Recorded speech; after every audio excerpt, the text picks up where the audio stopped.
Hello बच्चों, एक बार फिर से मैं डेनिस संघवी आनंद इंस्टीट्यूट के यूट्यूब चैनल पर आपका स्वागत करता हूं। बच्चों, लास्ट वीडियो में हमने संकुलन क्षमता ज्ञात की थी बीसीसी की संकुलन क्षमता आई थी अपने 68%, 68%। बच्चों, बोर्ड में इसका क्वेश्चन आता रहता है संकुलन क्षमता का कि बीसीसी की संकुलन क्षमता ज्ञात कीजिए, उसकी उप सहसंयोजक संख्या बताइए। 1 नंबर का क्वेश्चन आता है। अगर 2 नंबर का क्वेश्चन आएगा तो पूरा डिराइव करने का आएगा। तो संकुलन क्षमता वाला टॉपिक अपने आप में इंपॉर्टेंट टॉपिक है। अभी जिस टॉपिक की हम बात करने वाले हैं वो है ठोसों में अपूर्णता। ये टॉपिक भी है जो बोर्ड में रिपीट होता रहता है और अपने आप में एक इंपॉर्टेंट टॉपिक है। तो सबसे पहले हम पढ़ने वाले हैं ठोसों में अपूर्णता, ठोसों में दोष। ठोसों में दोष क्यों होते हैं, दोष किस कारण से आते हैं। आपको पता है कि इस चैप्टर के अंदर हमने क्रिस्टलीय ठोस के बारे में पढ़ा था। किसके बारे में पढ़ा था? क्रिस्टलीय ठोस। क्रिस्टलीय ठोस किसे कहते हैं? जिसमें अवयवी कण पूर्णतया नियमित तथा निश्चित ज्यामिति में होते हैं। आपको पता है इस चीज का कि क्रिस्टलीय ठोस किसे कहते हैं? जिसमें अवयवी कण पूर्णतया नियमित तथा निश्चित ज्यामिति में होते हैं। फिर भी बच्चों, ठोसों में दोष उत्पन्न हो जाते हैं, क्योंकि आपको पता होना चाहिए कि आदर्श क्रिस्टलीय ठोस को प्राप्त करना संभव नहीं है।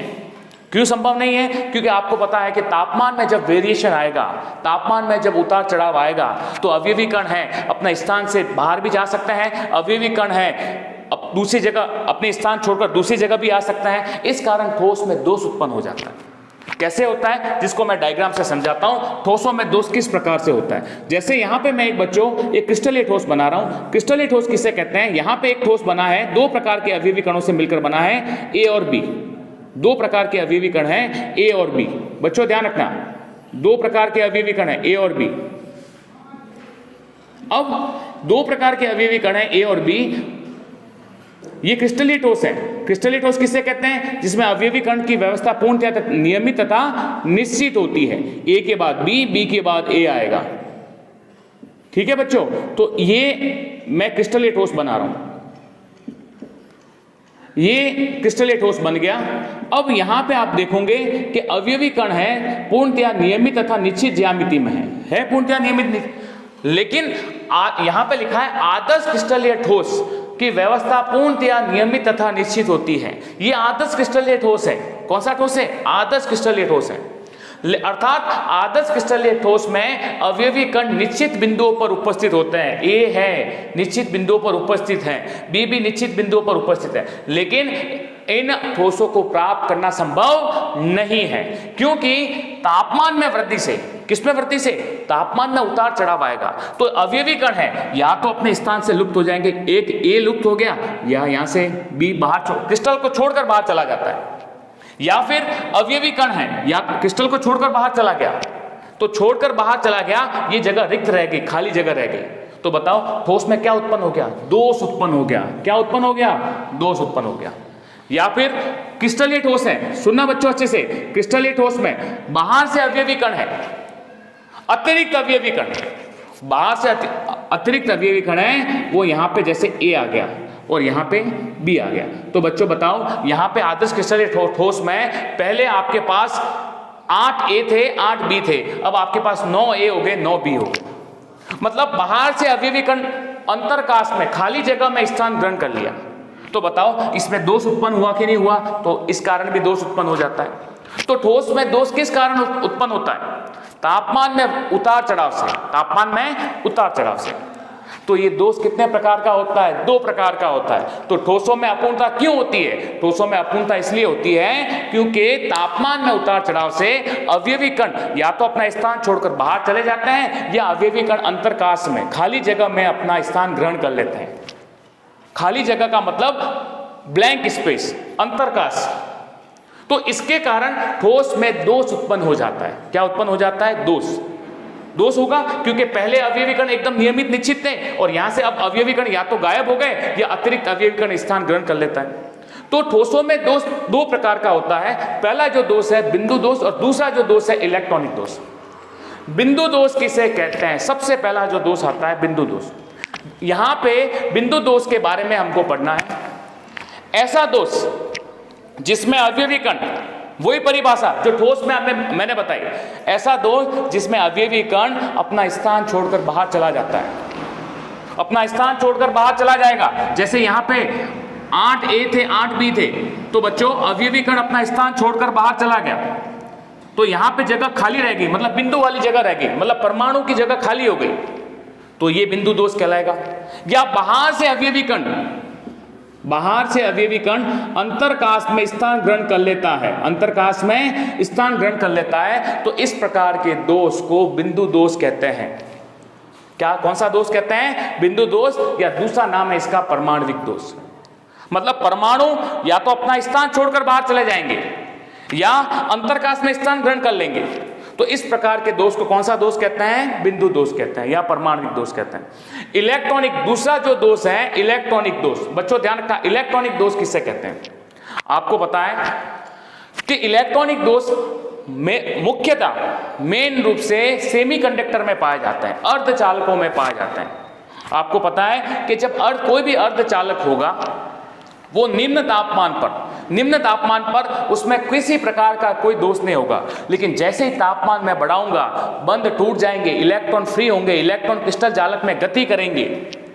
जब इलेक्ट्रॉन क्रिस्टल जालक में बंध टूटेगा, इलेक्ट्रॉन क्रिस्टल जालक में गति करेंगे, तो उस प्रकार के दोष को हम कहेंगे इलेक्ट्रॉनिक दोष, जिसके बारे में हम बाद में पढ़ेंगे। सबसे पहले हम लेंगे बिंदु दोष के बारे में। अब बिंदु दोष किसे कहते हैं वो परिभाषा आपको समझ में आ गई होगी। बिंदु दोष बच्चों 3 प्रकार का होता है। पहला है स्टाइकोमिति, दूसरा है अशुद्धि दोष और तीसरा है नॉन स्टाइकोमिति।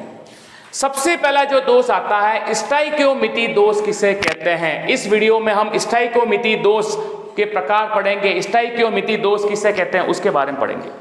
तो स्टाइकोमिति दोष किसे कहते हैं? यौगिक जिसमें स्थिर अनुपात के नियम की पालना हो, अर्थात यौगिक रासायनिक सूत्र का पालन करे।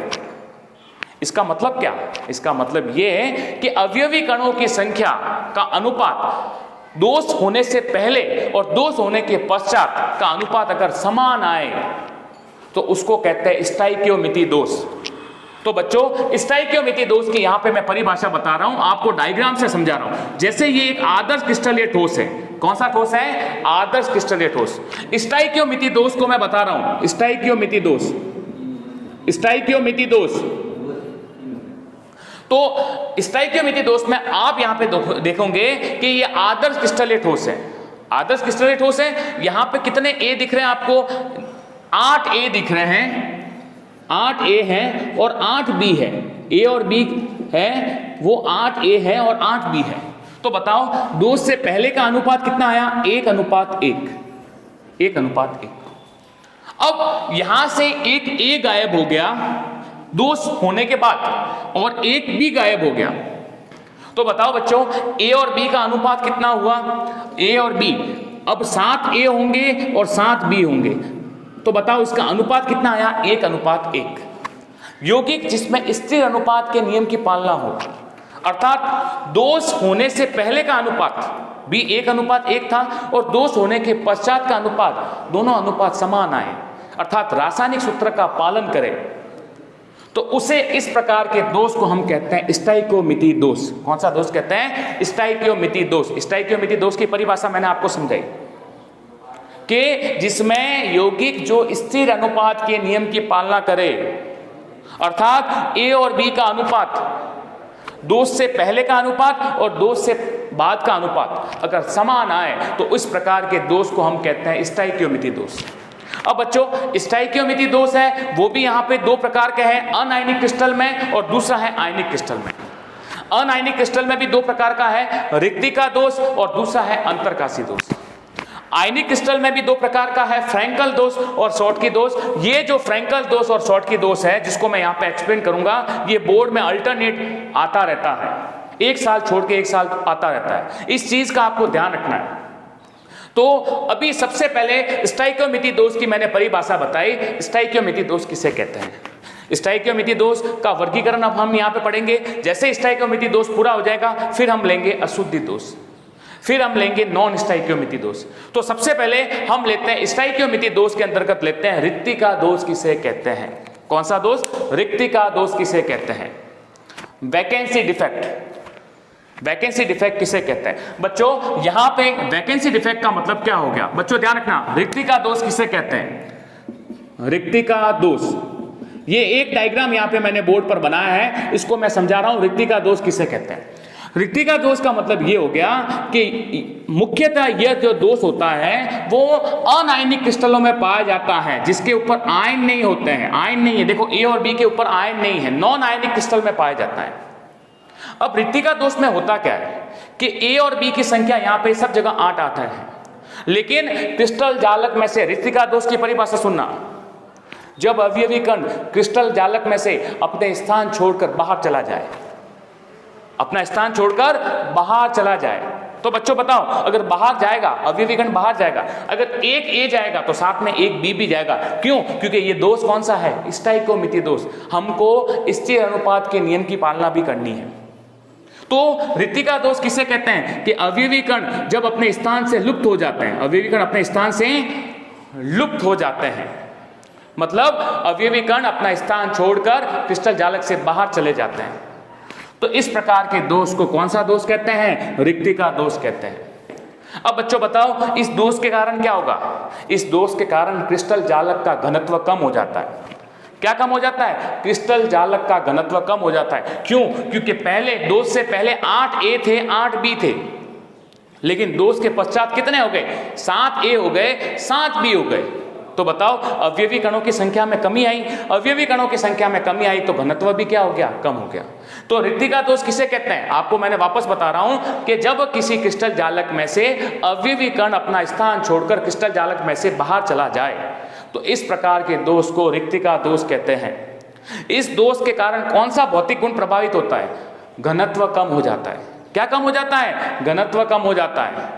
और यह दोष किसके कारण उत्पन्न होता है? जब किसी ठोस को गर्म किया जाता है, जब किसी आदर्श क्रिस्टल ठोस को हम गर्म करेंगे, तब अवयवी कण है वो ठोस से बाहर चले जाते हैं। तो ठोस को गर्म करने पर कौन सा दोष उत्पन्न होता है? रिक्तिका दोष उत्पन्न होता है। तो बच्चों, इस चीज का आपको समझ में आ गया होगा कि रिक्तिका दोष किसे कहते हैं।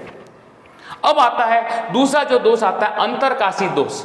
अंतरकाशी दोष किसे कहते हैं? बच्चों, मैं दूसरा दोष लिख रहा हूं यहां पे, अंतरकाशी दोष।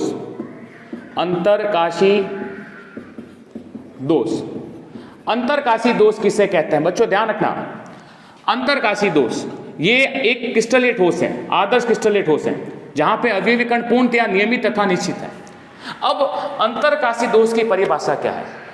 हमको पता है कि क्रिस्टलीय ठोस में अवयवी कण की नियमित व्यवस्था होने के पश्चात उनके मध्य रिक्त स्थान रह जाता है। क्या रह जाता है? रिक्त स्थान रह जाता है। इस रिक्त स्थान को हम कहते हैं अंतरकाश। क्या कहते हैं? अंतरकाश। इस अंतरकाश कहते हैं। तो अंतरकाश से कौन सा दोष आएगा? अंतरकाशी दोष आएगा। तो इस अंतरकाश में बाहर से अवयवी कण अंतरकाश में स्थान ग्रहण कर लेता है। जैसे इस अंतरकाश, यहाँ पे खाली जगह थी, ये खाली जगह को हम क्या कहते हैं? अंतरकाश कहते हैं। तो बाहर से एक ए आया, बच्चों ध्यान रखना, एक ए आया तो एक क्या आएगा? बी भी आएगा, क्योंकि हमको कौन से नियम की पालना करनी है? स्टाइकोमिति नियम की पालना करनी है। तो अंतरकाशी दोष किसे कहते हैं? कि जब क्रिस्टल जालक में बाहर से अवयवी कण अंतरकाश में स्थान ग्रहण कर ले, तो इस प्रकार के दोष को अंतरकाशी दोष कहते हैं। अब बच्चों, अंतरकाशी दोष कहते हैं, बताओ अंतरकाशी दोष के कारण घनत्व क्या होगा? आपको पता है कि जब अवयवी कणों की संख्या में वृद्धि हो रही है तो घनत्व बढ़ता है। घनत्व क्या होता है? बढ़ता है। तो इस प्रकार के दोष को हम कहते हैं अंतरकाशी दोष। तो बच्चों, हमने अंतरकाशी और रिक्तिका दोष के बारे में पढ़ा। रिक्तिका दोष किसे कहते हैं? जब क्रिस्टल जालक में से अवयवी कण अपना स्थान छोड़कर लुप्त हो जाते हैं, स्थान छोड़कर लुप्त हो जाते हैं, तो वो जगह खाली रह जाती है, जगह रिक्त रह जाती है। रिक्त स्थान के कारण उस दोष को अपन कहते हैं रिक्तिका दोष। और अंतरकाश में अतिरिक्त अवयवी कण स्थान ग्रहण कर लेते हैं तो उसे हम कहते हैं अंतरकाशी दोष। तो बच्चों, आज हमने रिक्तिका दोष और अंतरकाशी दोष के बारे में सीखा है। ठीक है, अब नेक्स्ट वीडियो में हम पढ़ेंगे फ्रैंकल दोष और शॉर्टकी दोष के बारे में। किसके बारे में पढ़ेंगे? फ्रैंकल दोष, शॉर्टकी दोष के बारे में, और उसके साथ में हम लेंगे अशुद्धि दोष। तो आज के लिए बच्चों इतना ही। जय हिंद, वंदे मातरम।